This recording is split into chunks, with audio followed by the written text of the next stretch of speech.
Welcome back, everybody. I am your host, Jessie Towns, and welcome back to Keeping Shit Real, a podcast of no shit, no fluff, no bullshit. Here I am. So I've been away. Yes, I have been away, and I just needed to have a break. I wanted to really sit down and really think about some of the topics, some of the chats, and I just felt like I had done 16 episodes, and actually I needed a little bit of a break to focus on just surviving, really. I've had a busy couple of weeks. You know, I've got 3 kids and life gets busy. So I am back. So welcome back to season 2, episode 1 of the Keeping Shit Real podcast. And this week I wanted to talk about, obviously, the highly anticipated published schools white paper. So I don't know where you've been or where you maybe haven't been, but the UK government basically published their proposal, a 12-week consultation proposal for schools and the future of what schooling looks like.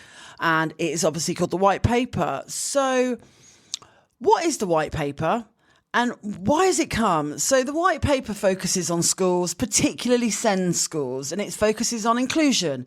It focuses on what the curriculum will look like, trust, any sort of gaps in attainment, but also accountability of who is going to be responsible for children.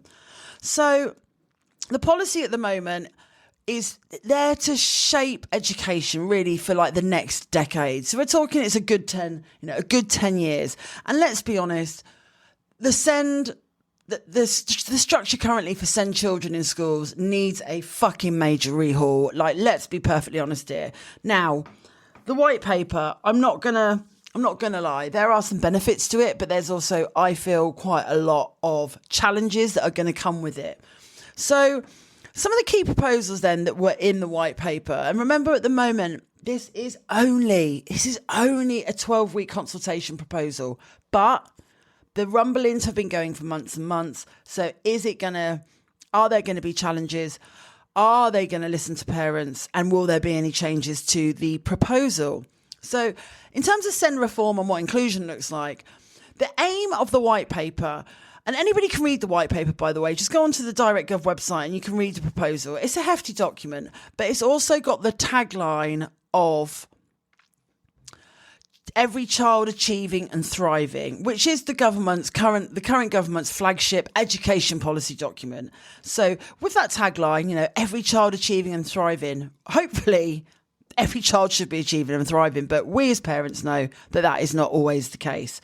So some of the key proposals that are in the White Paper for SEND reform and also for the inclusivity of children that have got special education needs is their main aim is for children to be supported better in mainstream settings with a much clearer standard and a better early intervention. We know better than anybody else that early intervention is key, and early intervention can prevent burnout, it can prevent school trauma, and overall, early intervention is really, really where shit needs to change.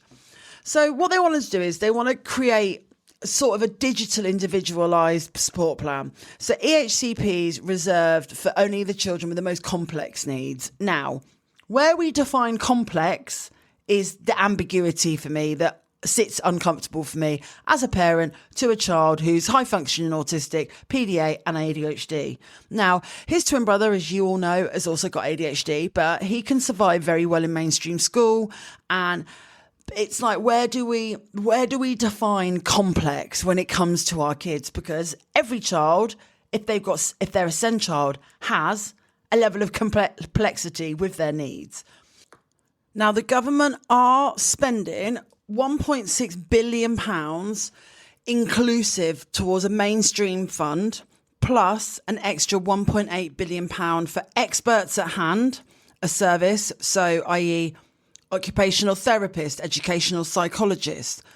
So there is a lot of money here that they are prepared and that they know needs to go into the SEND reform. So in terms of like the structural then, what it looks like structurally. So school trusts. So they're going to try and move towards all schools sort of joining or forming like sort of high quality school trusts. And local authorities can then create their own trust. Now that to me screams absolute fucking chaos. I am not going to lie. I have a lot of dealings with parents who have had serious dealings with local authorities. And to be honest with you, I don't know one local authority that's not a piece of shit. So I'm very intrigued to know what that specific part of how a local authority can create their own trust. They also want to make sure there's a disadvantage gap and like sort of an attainment target, surviving and surrounding. The government target, they want to halve the disadvantage gap. So they want to improve outcomes for poorer children, which sounds quite savage, but there is a massive disparity between children that come from more underprivileged houses to privileged. Obviously, it's a money thing.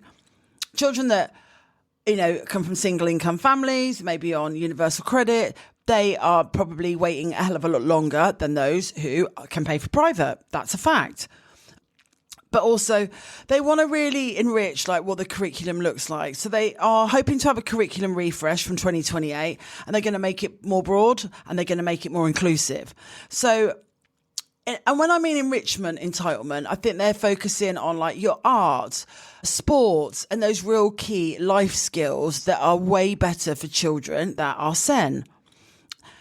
Teacher recruitment and well-being. Now, we know one of the main probably issues is that teachers are overworked and underpaid. So this allows teacher recruitment and well-being to be a real focus of this.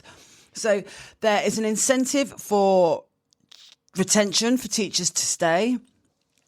Try and improve flexible working. There's a lot of teachers, that have children of their own. Of course they have.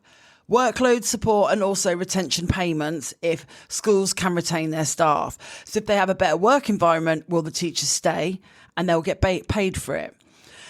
So let's really, really have a look and have a chat about what the send bit completely looks like for the white paper. So the reform aims to standardise high quality support for children with SEN in mainstream schools. Now, the issue that we've got here is they need to have the staff in place before to have that high quality support in the first place. But a lot of the problems are not the children having support. It is the size of the classroom. It's the curriculum.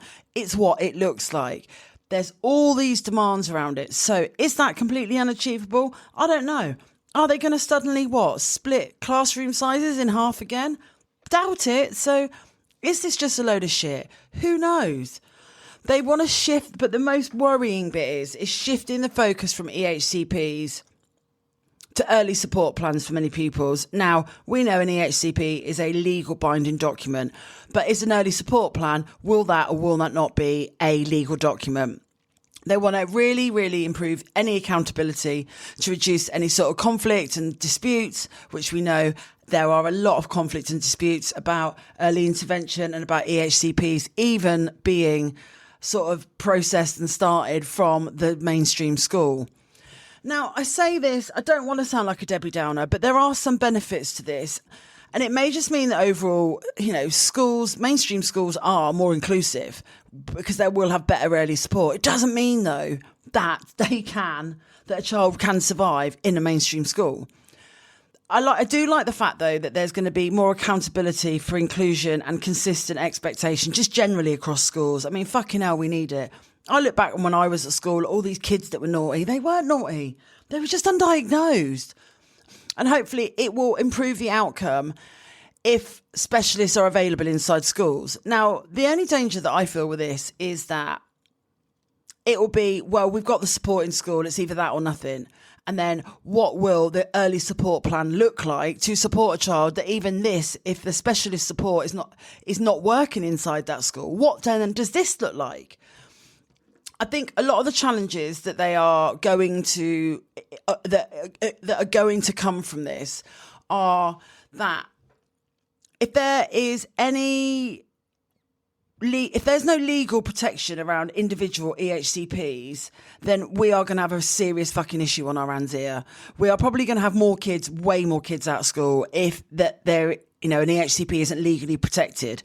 But also, if they're replaced in some capacity, or even if they're reduced for these complex children, which we still don't know what a definition of a complex child is. I mean, that within itself is a double-sided sword to try and unpick. But I think The one thing that when we've got an EHCP for our child, no matter how shit the local authority are or the school, is that we do actually have an enforceable right for it because it's a legal binding document. And I think parents are very fearful of the fact that they are going to lose that. And they'll just be like, well, this is all we've done. This is what we've done and this is all we're going to do. But also implementing it successfully really relies on the money, the funding, the training, the workforce capacity. There's a lot of complex cogs here spinning for this to work and implement successfully. The other danger is that we're risking that mainstream settings are then going to even be able to meet the complex needs. What if they can't recruit them? What if they can't find those people? And then it's like, well, the school provides it. That's that. And even some educators are really, really arguing that specialist schools have, and they do have a unique value that inclusion, no matter how inclusive a school is, they cannot replicate. My son's SEMH school, even if they did every single thing that they do in his school currently and they were to implement it into mainstream, there's still no way you'd be able to survive. And so the question is, are we shifting the emphasis from a statutory, legal binding EHCP to mainstream support? Is it a real improvement or does it just risk removing protections? Is this what the government are wanting? Are they just removing us as parents being protected from a legal binding contract? I think overall, though, a long-term move to schools, if they're joining like an academy or they're forming a trust, they are promoting, they are trying to collaborate, do you know what I mean? And they are sharing resources, there can be some real benefits of coming from an academy and, coming from a trust or forming an alliance with other trusts and other schools and making a new trust. I do feel that there is a lot of stuff that can come from that. Collaboration is key, learning, lived experience. I am absolutely here for it. But the problem is that there is absolutely no timelines been proposed. Now, I have seen a chart kicking around on the internet that says about mainstream schools and when it's going to change. Obviously, it's going to be the back end of the key stage. EHCPs will be reviewed for key stage 1 and key stage 2 phase transfers, which is obviously the end of infants for mainstream. And then key stage 2 phase transfer is from year 6 in primary school going into year 7 of secondary school. But there's no timeline for it yet. And there's no real, I just don't feel like there's a compulsory kind of push about it, if that makes sense. And it just, the thing is though, the thing that I do think that is going to be beneficial for this, and people might disagree with me here, is that having a shared level of expertise across resources, from different schools will be super beneficial. But I don't know administrative wise how that's even going to work either. I think some of the challenges by reading the white paper is that there are quite a lot of concerns about autonomy loss, for standalone schools and governors. What would that look like, and how would they how do they challenge these sort of decisions? But there's also a really limited clarity just on how smooth or how compulsory the transition is going to be. At what point will a school say, nah, they cannot? We've put in X, Y, and Z. We've got all this money. We've got really highly professional OTs and EPs, but it's still not working. At what point then do we see that crossover between being complex enough to not be in mainstream, and where do they go? When we're looking at the curriculum as also, and something that I did find really interesting is that there's a massive focus and a target. Obviously everything's got a fucking target to it. They want to reduce, and this is an amazing thing, they want to reduce the gap between poorer pupils and peers. Now, I completely get that, and that makes absolute sense. No child should be disadvantaged just because of the family or the personal circumstances that they've fallen into, i.e. not having enough money. But where does that disparity then come of, where do you start reducing it? At what cost do you do it? And I think that they're on a mission to target some historically what we know that were underperforming regions of the country. And there are statistically regions of the UK that they do underperform. But how can you create that bridge and that gap of making a local authority accountable. Is it retention of staff anyway? Is that not the problem? Is it the pay? You know, I'm assuming that some of the regions in the UK, it's probably down to geographically where they are, and it's a lower cost base, it's a lower cost of living, so they get paid less. And this is the thing, it's very simple for us to sit here and say, well, we just pay them more, but actually it's not that simple. I think maybe the danger also is when you start to like try and broaden the curriculum by making sure that key subjects are like the focus of. Key subjects are shit. Let's be honest. Maths, English and science. Don't get me wrong. Some children are very academic and they will thrive from this. But specifically when we are talking about SEND children, they will probably only really like a couple of those academic subjects. So, yeah, children need to read, write and count to, you know, and use maths. But fucking hell. No, I've had a really good career. I don't think the last time I've never used algebra since my fucking year 11 GCSE exam, and I have absolutely no interest to either. But it then pushes back on when it comes to accountability, when it comes to the whole thing of this, it's that the reform that they are presenting to us and the proposal is that the school measures their own accountability, which includes the Progress 8, behaviour frameworks and data on pupil belonging. So where they are in that. And the problem is when you start going down this kind of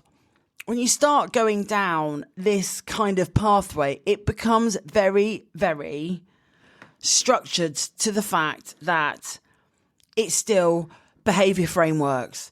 It's still data on accountability and you know, the 8+ exams and like, you know, it's just, again, it is, can we change the accountability and what the curriculum looks like without improving equity and well-being? I just don't know if it's ever going to work. But there are, you know, there's been a lot, and I mean a lot of kickback from different people, different sectors, everybody is showing really, really mixed views on it. I think there's quite a lot of optimism on what inclusive actually looks like. There's a lot of concern about the workload, the clarity of what these changes look like and how they're going to be implemented, which is obviously completely understandable. I think there's a real push on teachers' unions. You know, they want to really, they want to know what the realistic expectation is, what that workload looks like, how they're going to be supported. We know that teachers work their fucking asses off. And is there going to be genuine funding? Is this going to be like this all cloak and daggers situation? And it's like all of a sudden, you know, we've got no money again. But there, obviously, as we know, that there are some local authorities and councils that rely higher on a financial stability because of geographically where they are. And there are bigger pressures around the UK where local authorities may need more money because the councils are fucking useless. But some critics really argue that the underlying problem in all of this is that there is a serious structural issue. Like, you know, there's just a massive issue that there's just no real incentive. It's just become like a job. But the incentive here is to be, how can we support as many SEND children as we can? I feel genuinely that there's just a big push to get them all back into mainstream because everybody's fucking sick of local authorities families taking local authorities to court, winning in tribunal. And that is why we know that the biggest portion of cost to any local authority is SEND, and we understand that. But if they weren't such shitbags in the first place, in the way that they handled everything, maybe they wouldn't be in so much financial dire straits. Just another question.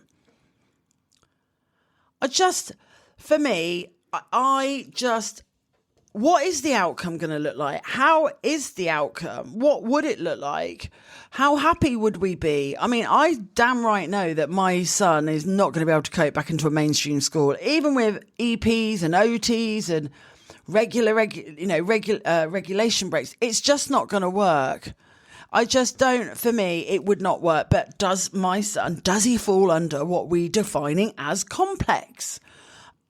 But it's, you ask the question like, how how much will it change my child's experience at school? My son has had, trauma, EBSA, emotional based school avoidance, from trauma from the 2 years that he was at school in mainstream. And I just feel that is it going to work? The biggest danger for me, like I've said, is I just feel, are we going to lose our legal protection if EHCPs are only given to the most complex of cases? And like I said a minute ago, I just feel that losing that legal right to challenge it that's the biggest concern, because will support plans, are they going to carry the same legal weight? And that is what I think that the government need to be really, really clear and specific about, of what that is going to look like. But also, we then have to trust mainstream to deliver. There are so many mainstream schools that just don't fucking get sent children. It is as simple as that. End of, period. And I just don't know how maybe, just maybe, they're going to be able to make it a completely inclusive classroom. And I will be interested to see, after this proposal, in what it must be now 8 weeks, I will be interested to see what they have decided on is going to work. And, how are they listening to us? Are they not listening to us? And I just think, even though we know that the white paper is promising early support, stronger inclusion, less bureaucracy, that was the main thing that was woven throughout the whole document. But the only outcome that we want as parents is an outcome where it can be implemented successfully. There is enough funding. Legal protections remain strong, because let's be honest, we know that a lot of mainstream schools breach what they are supposed to be doing. I don't know. Let me know in the comments. What do you think? Is it going to reduce the emotional load? I don't think it is, if I'm being honest with you. I think this is making people very stressed out already. And it's one of those, isn't it? You're damned if you do and you're damned if you don't. But I think the removal of the EHCPs currently is every SEND parent's absolute biggest worry and concern. So that's it. That's it from me. If you are a PDA parent and you are thinking, what the fuck, at least 25 times a day, you can join the PDA Parents Circle, my absolute badass tribe of parents that have all got children to PDA, where we support each other, we laugh, we cry, we say the C-bomb a lot, because let's be honest, this shit's hard. You can read in the show notes, there's a link there to join. But yeah, thank you so much. Next week, I am been invited to the TES Send show up north in Manchester. I'm off to Manchester. But next week, I am going to be talking all about the education, currently the system as it is, and how ways which you can hopefully kind of bridge the gap between school and home life, because I know how hard it is. And it's just going to be, I just feel that a lot of parents are just thinking, what the fuck, all this white paper, proposal, but at the moment, this is going to take years to roll out. And at the moment, what I need to make changes, and I need my school to listen. So come back next week, listen. As I say every single week, please download, subscribe, rate and review the pod. It makes a massive difference to my rankings, and your girl's here for it. But thanks for listening. Love you. Bye.